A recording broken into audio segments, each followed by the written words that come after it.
আমাদের এই ব্রাজিলের জার্সিতে ঘামের দাগ আছে, রক্তের দাগ আছে, কাদার দাগ আছে, কিন্তু কোনো কলঙ্কের দাগ নাই। আসলেই কি তাই? रुको जरा सबर करो। বেশি দূরে যাব না, সালটা 1995, ব্রাজিল ভার্সেস আর্জেন্টিনার ফুটবল ম্যাচ।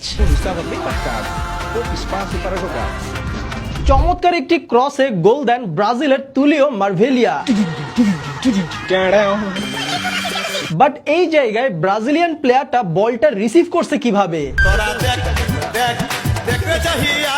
আরো দুইবার দেখেন, হাত দিয়ে বলটি থামিয়ে তারপর দিয়ে দিল চমৎকার গোল।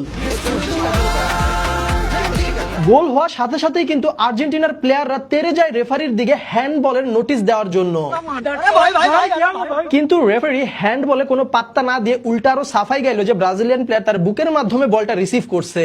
अच्छा है ना अंडा এখন কিন্তু রেফারি অনেক ভালো, সবকিছু fair. Happy very happy no cheating no cheating আর হাত দিয়ে তো গোল দেয় শুধুমাত্র ম্যারাডোনা।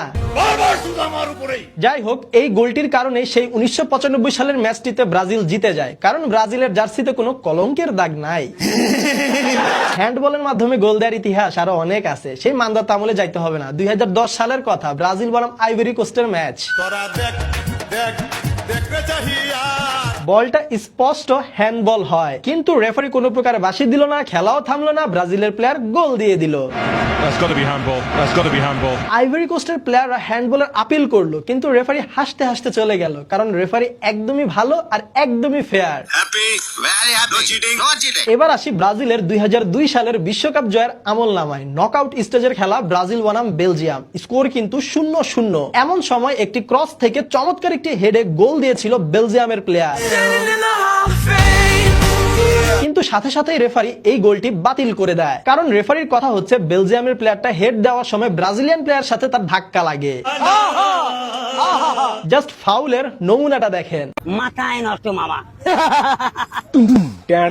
মাথা নষ্ট ফাউল, আর গোলটি বাতিল। আর এই গোল বাতিল করে দেওয়ায় জিতে যায় ব্রাজিল। আমার মায়াবতী দিচ্ছে, এ ভাইস্তা আমার মায়াবতী দিচ্ছে। এখানে কিন্তু রেফারি খুবই ভালো, একদমই ফেয়ার ম্যাচ হয়েছে, কারণ ব্রাজিলের জার্সিতে কোনো কলঙ্কের দাগ নাই। আবারও বলি 2002 সালের বিশ্বকাপের কথা, ব্রাজিল বনাম তুর্কি ম্যাচ। খেলা কিন্তু 1-1 সমতায় আছে, খেলার 85 মিনিট হয়ে গেছে। এমন সময় ব্রাজিল একটি অ্যাটাক দিল, আর তুর্কির ডিফেন্ডার ব্রাজিলের প্লেয়ারের জার্সি ধরে টান দিচ্ছে, কিন্তু কোথায়? ডি বক্সের বাহিরে। ব্রাজিলের প্লেয়ার ডি বক্সের বাহিরে ফাউল হলো, কিন্তু রেফারি দিয়ে দিল পেনাল্টি। ওই ম্যাচের কমেন্ট্রি লাইভ খেলা দেখার সময় কি বলতেছিল চলেন একটু শুনি। But should it really be penalty? মানে ধারাভাষ্যকার নিজে পর্যন্ত মদনা হয়ে গেছে রেফারির ডিসিশন দেখে। সে আরো কি বলে শুনেন। সে নিজেও বলতেছে যে ডি বক্সের বাহিরে ফাউলটা মনে হয় করা হয়েছে, কিন্তু তারপরেও দেওয়া হয়েছে পেনাল্টি, কারণ খেলা হচ্ছে একদমই ফেয়ার আর রেফারি খুবই ভালো। ফুটবলকে কলঙ্কিত করার জন্য যা কিছু করা প্রয়োজন সবকিছুই করা হলো। যাই হোক, এই জায়গায় ব্রাজিলের প্লেয়ারটা কিভাবে পড়ে গেছে সেই নাটকের কথা আর নাই বা বলি। অভিনয়ের জন্য নারী সেরা রে। মোট কথা ভাই, 2002 সালের খেলা ছিল, এভরিথিং ওকে, সবকিছু ফেয়ার, নো চিটিং, কারণ ব্রাজিলের জার্সিতে কোনো কলঙ্কের দাগ নাই। नो फेर रेफरी नो फेर জাস্ট 1 ঘন্টার রিসার্চ করে এত এত আমল নামা পেয়ে গেছি, তাহলে চিন্তা করেন ইতিহাস লারা দিলে আর কি কি বের হয়ে